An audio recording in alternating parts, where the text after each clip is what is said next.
समय सबसे बड़ा सौदागर होता है जो वह आपके वक्त के साथ खेलता है। अगर आप समय के साथ चलिएगा तो सब सही है, नहीं तो समय आपको ऐसा बदलेगा ना कि आप कहीं का नहीं रहिएगा। तो समय बर्बाद मत कीजिए, जो समय बर्बाद किया उसके दिल से जाके पूछिए कि उसको कितना झेलना पड़ता है जिंदगी में। वैश्वीकरण और 21वीं सदी के मुख्य घटनाक्रम भारत और विश्व पर क्या इसका प्रभाव पड़ा था, आइए देखेंगे। आज क्या देखेंगे वैश्वीकरण के 21वीं सदी में। वैश्वीकरण 20वीं सदी के अंत में शुरू हुआ, लेकिन 21वीं सदी में यह और तेज हो गया। तकनीकी प्रगति, डिजिटल क्रांति और अंतर्राष्ट्रीय व्यापार और सहयोग ने इसे गति प्रदान कर दी। वैश्वीकरण ने राष्ट्रों को एक दूसरे से जोड़ा और आर्थिक, संस्कृति और राजनीतिक संबंधों को काफी मजबूत किया। एक घनिष्ठ जो है ना, एक मित्रता वाली जो है ना संबंध बना के रख दिया। कौन बना के रख दिया? वैश्वीकरण बना के रख दिया।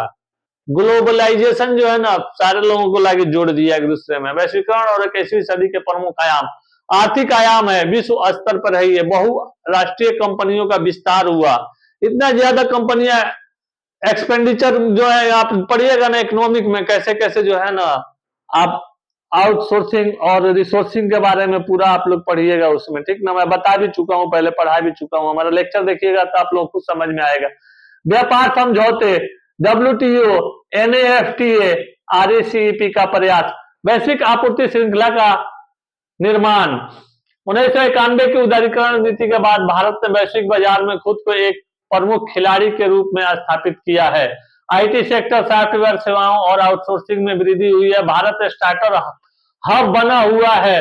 फ्लिपकार्ट, ओला, जोमेटो जैसे जो है ना उद्यम यहाँ पे काफी तेजी से चल रहे हैं और काफी तेजी से ये चल रहे हैं और बढ़ रहे हैं, और हम जो है ना इसको देख भी रहे हैं और कर भी रहे हैं। जैसे उस टाइम में जो था ना, जैसे कोई नीति बनती ना जैसे कहीं पे भी, तो वहां जो है ना ऑफिसर लोग रहता है वहां पे जो काम करता है, वो लोग एक माइंड उनके दिमाग में आएगा कि भाई ऐसे चलिए काम कर दिया जाता है, तो लोग लिख के देगा आगे, आगे लिख के देगा तो उस पे जो है ना गहन किया जाएगा, सोचा समझा जाएगा कि क्या ये प्रोजेक्ट लाया जाए, ये क्या किया जाए, नहीं किया जाए। जैसे आप लोग को पता है ना, जितने मंत्री, जितने सारे नेता हैं, उनका पीए कौन होता है? ऑफिसर लोग ही होता है ना। सारा लेखा जोखा सब करना इन्हीं लोग के हाथ में होता है, और वो लोग कोई उस तरह का काम कर देगा तो समझ ही रहे हैं आप लोग, बाबू लोग के हाथ में हर चीज होता है। ये चलिए आप लोग भी बनिएगा, पढ़िएगा ये ऑफिसर ना, तो जाके आप लोगों को भी देश संभालना है, ठीक ना। तो अच्छा से पढ़िए ताकि जाके आप लोग अच्छा से काम कीजिए और आप लोगों का नाम हो। नाम आप लोगों का नहीं होगा, नाम तो जो आप लोगों के ऊपर नेताजी लोग हैं उन लोगों का होगा, लेकिन आप लोग अच्छा काम कीजिएगा देश हित में, तो आप लोगों का भी जो है ना अंदर से बहुत संतुष्टि मिलती है सही काम करने से। चलिए आइए देखते हैं तकनीकी आयाम। विश्व स्तर पर इंटरनेट और सोशल मीडिया ने दुनिया को जोड़ा है। डिजिटल अर्थव्यवस्था का उदय हुआ है। कृत्रिम बुद्धिमत्ता, AI, आर्टिफिशियल इंटेलिजेंस और ब्लॉकचेन जैसी प्रौद्योगिकी का विकास हुआ है। भारत में डिजिटल इंडिया और मेक इन इंडिया अभियानों ने तकनीकी विकास को काफी बढ़ावा दिया गया है।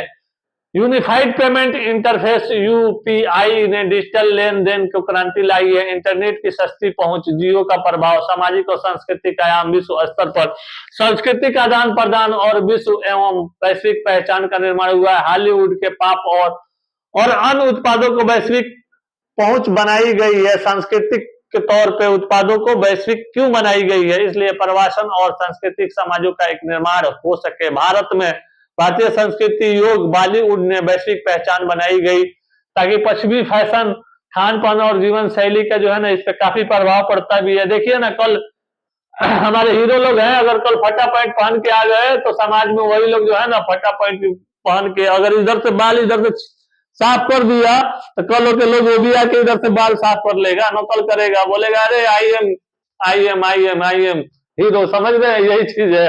चलिए, वैश्वीकरण और 21वीं सदी के मुख्य घटनाक्रम, भारत और विश्व पर प्रभाव। 21वीं सदी के मुख्य घटनाक्रम, विश्व और भारत।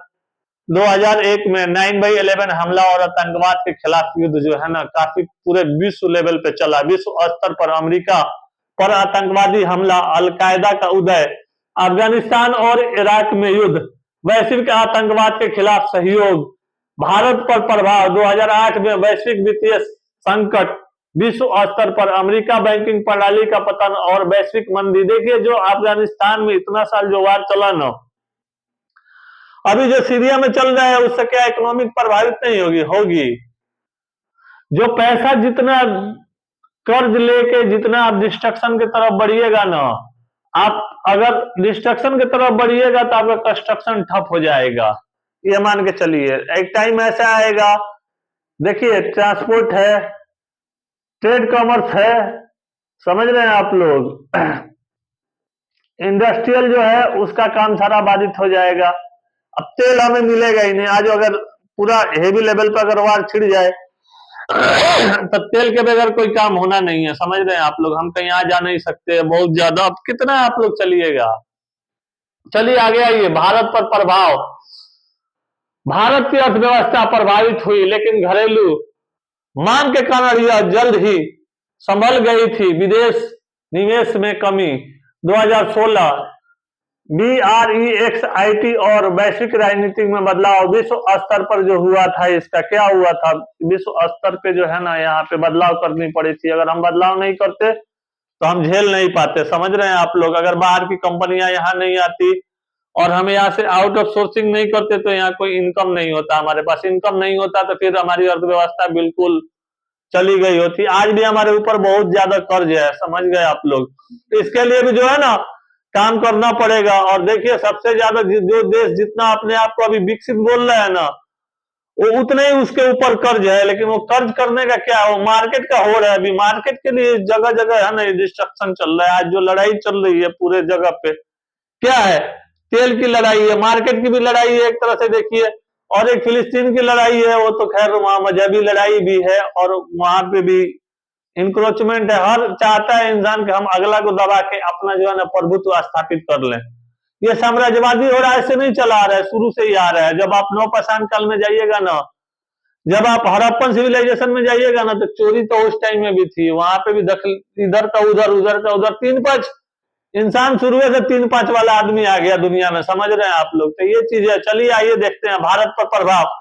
भारतीय प्रवासी और व्यापारिक संबंध प्रभावित किए गए थे। ब्रिटेन के साथ स्वतंत्र व्यापार समझौते पर चर्चा शुरू हुआ। 2020 में कोविड-19 महामारी आया था। विश्व स्तर पर स्वास्थ्य और आर्थिक संकट, वैश्विक आपूर्ति श्रृंखलाएं बाधित हुआ है। टीकाकरण और स्वास्थ्य प्रौद्योगिकी में सहयोग है। भारत पर प्रभाव। स्वास्थ्य प्रणाली पर भारी प्रभाव पड़ा और ये काफी दबाव भी पड़ा था। भारत का टीकाकरण कार्यक्रमों में आगामी बना है। 2022 में रूस यूक्रेन युद्ध विश्व स्तर पर काफी फैल गया। ये जानते हैं अभी एक जैसे चल रहा है ना पूरा ग्लोबल लेवल पे, तो हमें लग रहा है ना कि ऐसा ना हो पूरा वर्ल्ड में वर्ल्ड वार छिड़ जाए, पूरा धू धू करके पूरी दुनिया ही खत्म हो जाए। तो इसके लिए बैठ के जितने विकसित देश हैं और जो विकासशील देश भी है, जो समझदार हैं, उनको बैठाया जाए। ये चीज है।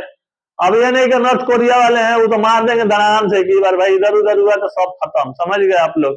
तो जो समझदार इंसान है बैठ के वो लोग बात करें और ये युद्ध को जो है ना एक सही रास्ता पे, सही सही ढंग से सही दिशा पे ले आके ये लोग काम करें। मतलब पश्चिमी देशों और रूस के बीच तनाव करना। भारत पर प्रभाव इसका क्या पड़ा था इसका भारत पे प्रभाव ये पड़ा था, सस्ता तेल खरीदने का अवसर मिल गया था। कोविड-19 में तेल जो है ना हम चाहते तो इतना भंडार कर लेते ना, खरीद खरीद के कर के सिर्फ सफाई करना होता था। कच्चा तेल लाते या सफाई करते और बाद में इसी को इंटरनेशनल मार्केट में बेच दिया जाता। जानते हैं हमारी इकोनॉमी 1000 गुना बढ़ जाती है यहाँ की। अब कौन समझाए, जो आगे होगा वही लोग ना काम करेगा। चलिए आइए चलते हैं।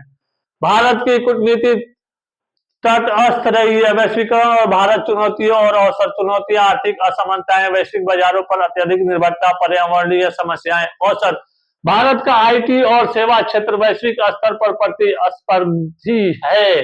भारत एक बड़ा बाजार है जो निवेशकों को आकर्षित करता है। अंतरराष्ट्रीय मंचों पर भारत की बढ़ती भूमिका। G20, BRICS. टाइमलाइन वैश्वीकरण और 21वीं सदी की मुख्य घटनाएं। निष्कर्ष वैश्वीकरण में देखा जाए, इसका निष्कर्ष में क्या देखेंगे, 21वीं सदी सबसे प्रमुख प्रवृत्ति है जिसने विश्व के आपस में जोड़ा है। भारत ने वैश्वीकरण को माध्यम से आर्थिक, तकनीकी और सांस्कृतिक क्षेत्रों में प्रगति की है। हालांकि वैश्वीकरण के साथ साथ ये जो चुनौतियां और समझदारी संभालने की आवश्यकता है ताकि इसका प्रभाव जो है ना निगेटिव नहीं